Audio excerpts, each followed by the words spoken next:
오늘 시편 말씀은 환난과 고난 가운데 있는 시편 기자가 하나님은 나의 편이시다라고 노래하며 찬양하고 있는 시입니다. 특별히 오늘 이 시편 말씀을 통해서 하나님은 어떤 사람들의 편에 서시는가 명확하게 드러나 있는데요. 먼저는 감사하는 사람 편에 하나님께서 서 계시겠다라고 이야기하고 계십니다. 오늘 본문 1절 말씀 제가 다시 한번 읽어보도록 하겠습니다. 여호와께 감사하라. 그는 선하시며 그의 인자하심이 영원함이로다. 시편 기자는 하나님의 성품을 찬양하며 여호와께 감사하라라고 고백을 하고 있습니다. 시편 50편 23절 말씀을 읽어보면 감사로 제사를 드리는 자가 나를 영화롭게 하리니 그의 행위를 옳게 하는 자에게 내가 하나님의 구원을 보이리라라고 이야기합니다. 즉 하나님께서 어떻게 영광을 받으시냐, 하나님의 사람들이 하나님 앞에 감사를 올려드릴 때에 하나님 영광 받으신다라는 것이죠. 사도 바울은요, 복음을 전하다가 핍박을 받아 매를 맞고 감옥에 수감되었을 때가 있었습니다. 그런데 놀랍게도 복음을 증거하다 감옥에 갇혔음에도 불구하고 바울은 그 속에서도 찬송을 불렀다는 것이죠. 그때 하나님께서 어떻게 하셨습니까? 사도 바울을 얽어맸던 쇠사슬을 끊어지게 하셨습니다. 감사는 그러한 능력들이 있는 것 같습니다. 우리의 삶에 얽히고 설킨 실타래가 있지만 하나님은 감사하는 자의 삶을 자유케 하신다라는 것이죠. 똑같은 상황 속에서도 원망과 불평 할 수 있습니다. 그러나 하나님은 하나님의 사람들이 감사를 선택하기를 원한다라는 것이죠. 범사에 감사의 조건을 찾는 삶이 지혜로운 사람입니다. 똑같은 상황에서도 원망과 불평을 할 수 있고요. 똑같은 상황에서도 감사를 찾으려고 하는 사람들이 있습니다. 그 예전에 모 교회의 목사님께서 이 감사 노트를 작성하는 것들을 열풍을 일으켰는데 이제 감사하는 조건을 찾자라는 것이죠. 매일의 삶 속에서, 일상의 삶 속에서 내가 감사할 조건들, 사람들의 눈에 보였을 때는 감사할 조건이 없다 할지라도 믿음의 눈으로 하나님께서 내게 허락하신 일상의 삶에서 감사를 찾을 때 우리는 원망과 불평을 하기보다는 다시금 하나님의 성품을 찬양하며 하나님께서 우리 삶을 가로막는 것들을 깨트려 주신다라는 것을 경험하게 된다는 것이죠. 원망하고 불평한 것은 하나님께서 기뻐하는 삶의 자세가 아닙니다. 원망과 불평은 타락한 인간의 본성이기도 합니다. 감사는 사실 자연스러운 것이 아니라는 거예요. 원망하고 불평하는 것이 인간의 본성입니다. 그런데 하나님의 은혜를 받게 되면 어떻게 됩니까? 감사의 조건을 찾게 된다는 것이죠. 원망하고 불평하는 것은 우리의 삶을 변화시킬 수 없습니다. 오히려 파멸로 이끄는 길입니다. 그러나 감사하며 살아가면 어떻게 됩니까? 하나님께서 우리의 삶을 얽어매고 있는 것들을 다 파하여 주십니다. 하나님은요, 감사로 사람들의 마음을 시험합니다. 때로는 어떤 상황 속을 하나님께서 시험하실 때가 있어요. 믿음을 연단시킬 때가 있다라는 것이죠. 믿음의 사람들은 어떠합니까? 그 상황 속에서도 감사의 조건을 찾고 하나님께 감사를 올려드린다는 것이죠. 사람과 사람 사이에서도 마찬가지입니다. 사람들은 특징이 무엇입니까? 다른 사람에게서 내게 은혜를 받은 것은 쉽게 잊어버립니다. 그러나 상대방이 나를 서운하게 한 것은 다 기억을 해요. 저도 돌이켜보면 그런 것 같습니다. 분명히 저분이 나를 도와줬던 것에 대한 건 명확한 기억이 있어요. 감사하는 마음이 그때 들었어요. 그런데 사람이란 게 또 그렇지 않습니까? 나를 서운하게 할 때가 있다는 거예요. 서운한 행동을 할 때가 있고 서운한 말을 할 때가 있어요. 그럼 어떻습니까? 예전에 감사하다고 느꼈던 마음이 다 사라지는 것을 경험할 때가 있다는 것입니다. 참 사람의 마음이 그렇습니다. 그런데 하나님은요, 사람과 사람 사이에서도 그렇고 하나님과 사람 사이에서도 감사를 통해서 그 사람의 어떤 사람인지를 가늠하게 하신다는 것이죠. 감사는 사실 사람의 됨됨이를 알 수 있는 인격의 척도이기도 합니다.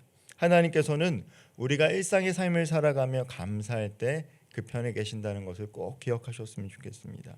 두 번째로 어떤 사람의 편에 서 계십니까? 하나님을 경외하는 자의 편에 서 계시겠다라고 이야기하십니다. 4절 말씀입니다. 이제 여호와를 경외하는 자는 말하기를 그의 인자하심이 영원하다 할지로다. 잠언에서의 주제가 무엇입니까? 하나님을 경외하는 것이 지혜와 지식의 근본이다라는 거예요. 지혜로운 사람은 어떻습니까? 감사의 조건을 찾고요. 하나님을 경외합니다. 경외라는 것은 두렵고 사랑하지만 두려워하는 마음을 갖는 거죠.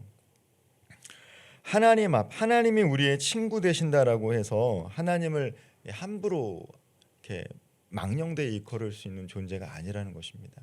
하나님은 우리와 정말 본질적으로 다른 분이신 것이죠. 그러나 우리를 친구 삼아 주시고 하나님 아버지 삼아 주셨다라는 것 우리가 기억하지만 하나님 앞에 나아갈 때는 늘 두렵고 떨림으로 나아가야 됩니다. 하나님은 우리의 창조자시고 우리는 피조물이기 때문입니다.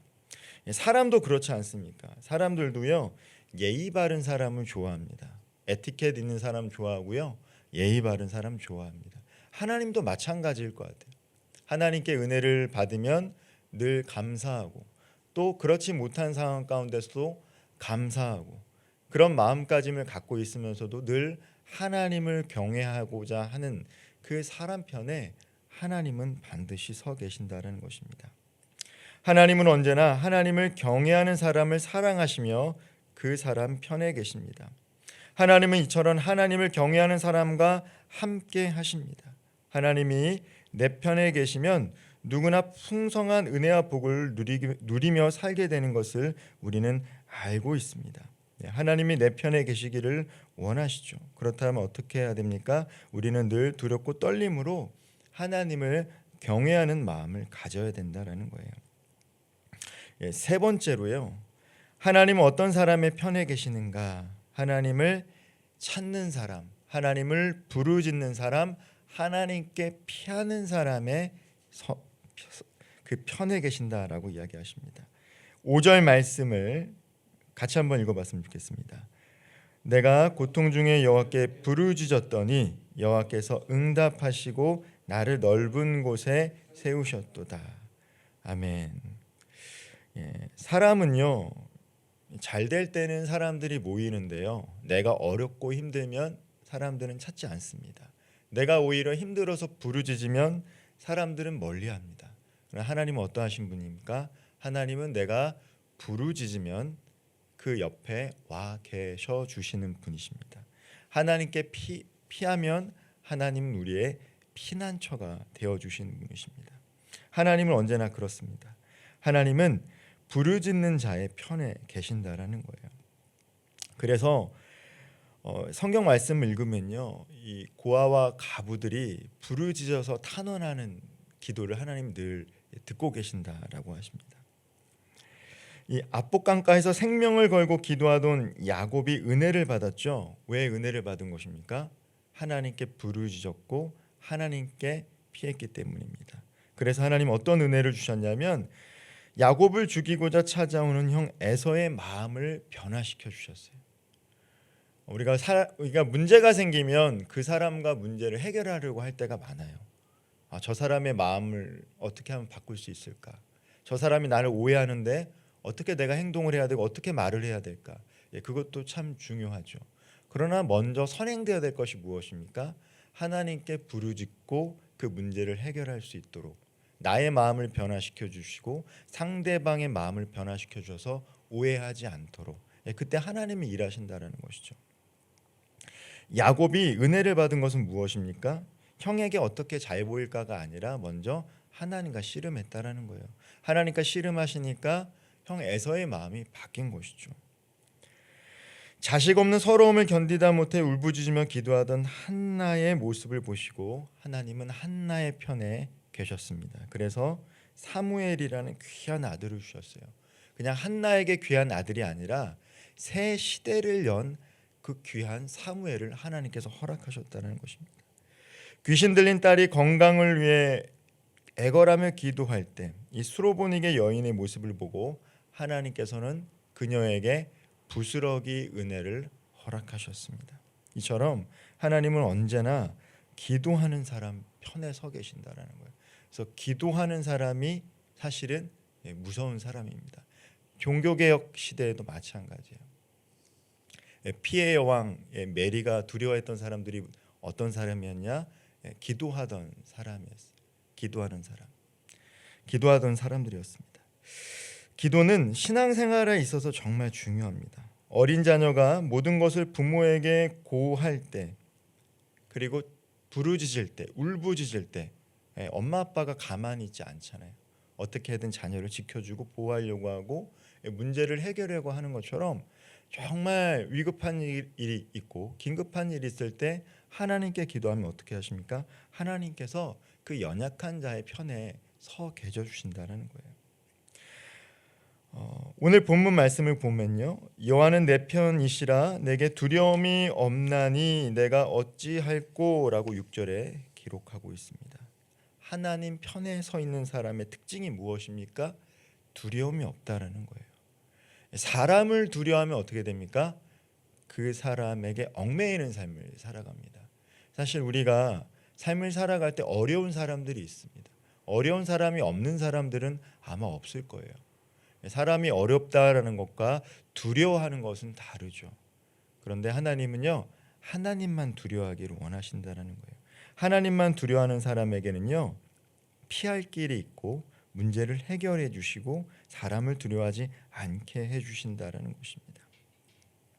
말씀을 정리하겠습니다. 하나님은 범사에 감사하는 사람 편에 계시는 줄을 믿으시길 바랍니다. 그래서 어렵고 고통 가운데 있다 할지라도 은혜의 조건을, 감사의 조건을 찾으며 하나님의 은혜에 감사할 수 있는 우리 모든 성도님 되기를 소망합니다. 하나님은요, 하나님을 경외하는 사람 편에 계신다는 것을 꼭 기억하셨으면 좋겠습니다. 두렵고 떨리는 마음으로 늘 주님 앞에 나아가기를 소망합니다. 만물을 창조하신 전능자 여호와께서 내 편에 계시도록 하나님께 기도하기를 소망합니다. 그리고 또한 이제 성숙한 성도들의 특징은 무엇입니까? 하나님이 내 편에만 서 계시도록 기도하는 게 아니라 하나님 편에서 일하게 된다는 것이죠. 하나님의 마음을 아니까, 하나님의 뜻을 아니까 이제 내가 하나님 편에서 주님의 일들을 감당하길 원한다라고 고백하게 되는 것입니다.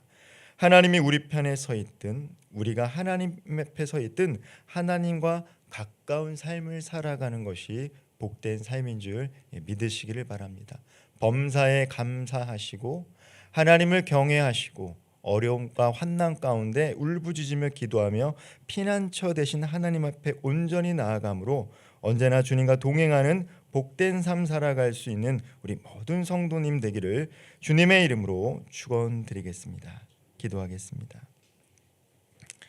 사랑의 하나님, 모든 은혜에 감사드립니다.